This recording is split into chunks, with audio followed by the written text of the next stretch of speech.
வேண்டும் வரம் தரும் இந்த மருதாணியை தொட்டு உன் வேண்டுதலை நீ சொல்லி இருக்கிறாயல்லவா? கூடிய விரைவில் உனக்கான பலன் நிச்சயம் கிடைக்கும். உன் வேண்டுதல் எல்லாம் நிறைவேறும். உனக்காகவே அழுவதற்காக நான் இருக்கும்போது நீ எதற்காக அழுகிறாய் குழந்தையே? உனக்கு நன்மைகளை வாடிக்கையாகவே நான் செய்து தரும்போது துன்பத்தை நினைத்து நீ புலம்புவது வேடிக்கையாக அல்லவா தெரிகிறது? இமைப்பொழுதுதான் உன்னை நான் கைவிட்டேன். நீ பெரும் துன்பத்தில் சிக்கிக்கொண்டாய். இனி ஒரு பொழுதும் உன்னை விட்டு நான் விலக மாட்டேன். இன்று முதல் உனக்கு சோதனை விளக்கம் என்பதை உணர்ந்து ஆறுதல் கொள். இழந்தது இழந்ததாகவே இருக்கட்டும். நான் இனி தரும் ஆசீர்வாதங்களை நீ எண்ணிப்பார். உனக்கு சொத்து சுகங்கள் மிக வேகமாக வளரும். மக்களும் உறவுகளும் அதிகமாவார்கள். உன்னை நம்பி உன் உதவிக்காக காத்திருப்பவர்களின் எண்ணிக்கையும் அதிகமாகும்.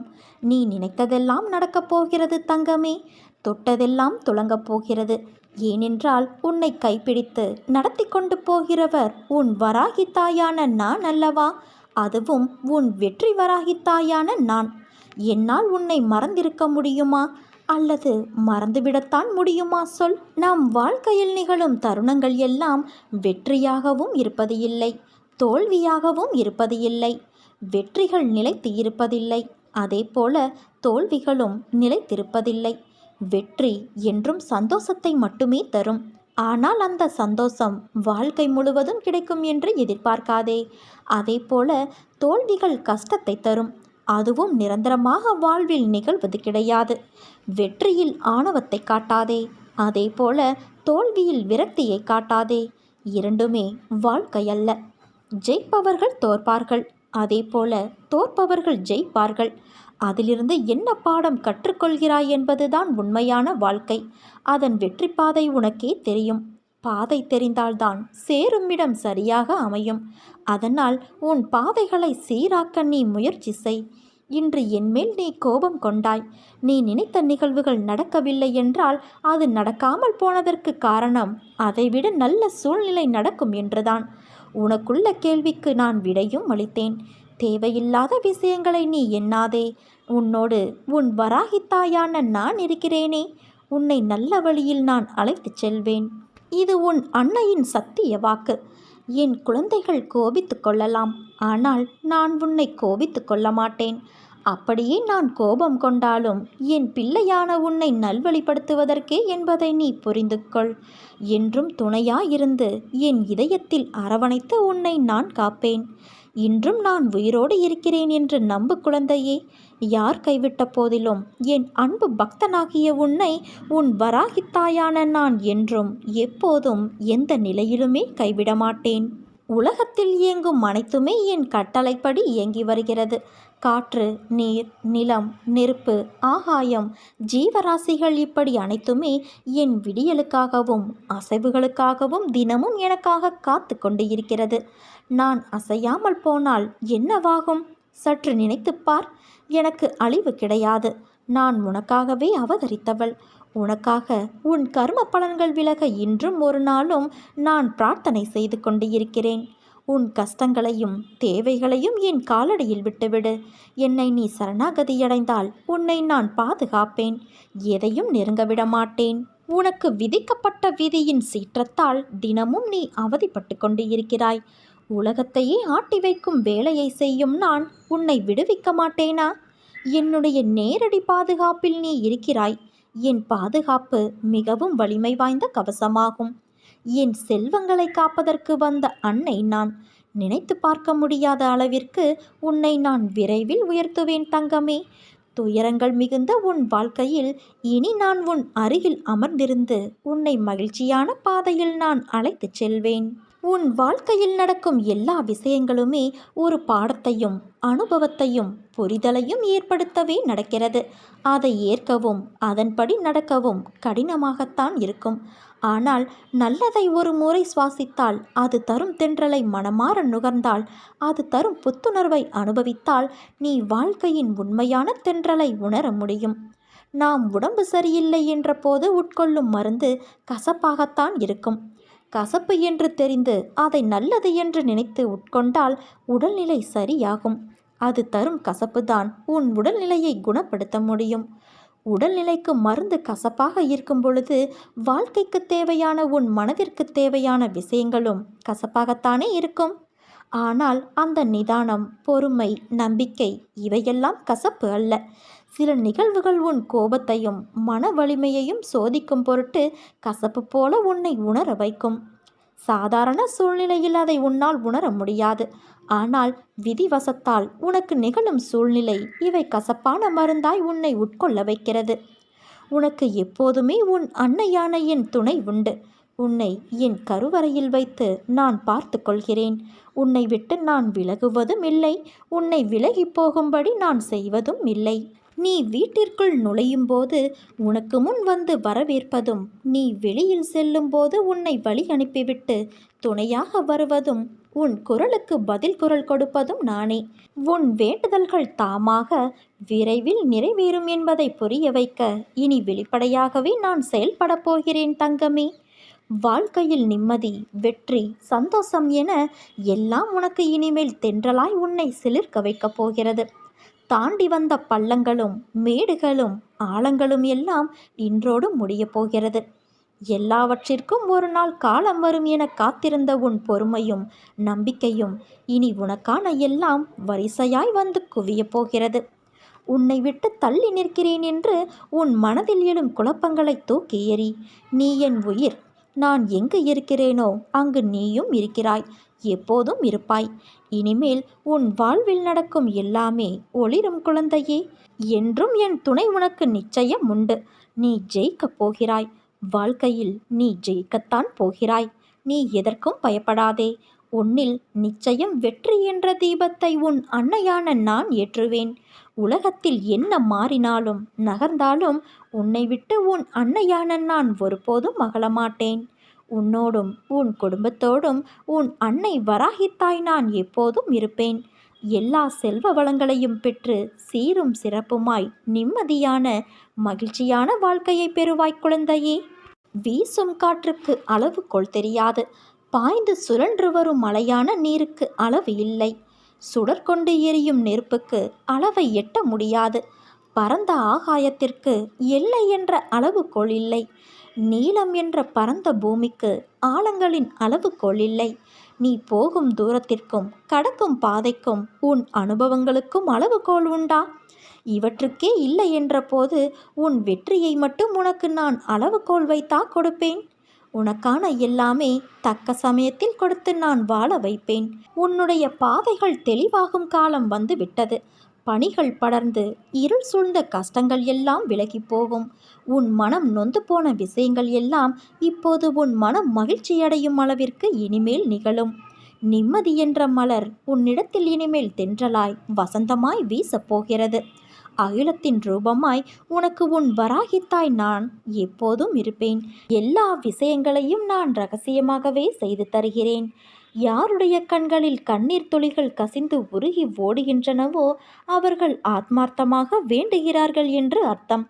மற்றவர்கள் அந்த அவசியத்தில் இல்லை என்பதால் மேம்போக்காக வேண்டுகிறார்கள். எந்த வெள்ளம் புரண்டு வருகிறதோ அந்த வெள்ளம் வழிகளை உண்டாக்குகிறது. எங்கே நீர்வரத்து இல்லையோ அங்கே வழிகள் உண்டாவது இல்லை. இதுதான் கண்ணீரோடு வேண்டுகிற வேண்டுதலுக்கும் கடமைக்காக வேண்டுகிற வேண்டுதலுக்கும் இடையே உள்ள வித்தியாசம். என்னிடம் இருந்து பற்றி கொண்டாயே என கேட்டு அழாதே. நீ என்னை பற்றி கொண்டு என்னிடம் இருக்கிறாயே. நான் என்ன பேறு பெற்றவன் என எண்ணி அழுது என்னை போற்று. என்னை வணங்குவதற்காக பூஜை புனஸ்காரங்கள் செய்வதையும் பிறர் பாராட்ட நடந்து கொள்வதையும் தவிர்த்துவிடு. நான் இதை விரும்புவது கிடையாது. வெளிப்படையான ஆடம்பர வழிபாட்டுக்கு நான் முக்கியத்துவம் தருவது இல்லை. காரணம், அதை செய்வதற்கான பலனை உடனே அடைந்து விட முடியும். அதற்கு மேல் பலனை எதிர்பார்க்க முடியாது அல்லவா?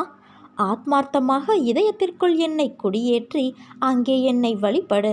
அப்போது உன் மனதும் செயலும் யாருக்கும் தெரியாது. அனைத்தும் ரகசியமாக இருப்பதால் நானும் எல்லா விஷயங்களையும் ரகசியமாகவே செய்து தருவேன். பொறுமையும் தன்னம்பிக்கையும் தான் தைரியம். அதை நீ தொலைத்து விடாதே. எப்பொழுது நீ எந்த பிரச்சனைகளை சந்திக்க நேர்ந்தாலும் அதை எதிர்த்து போராட கற்றுக்கொள். அப்போது அது உன்னை காப்பாற்றும்.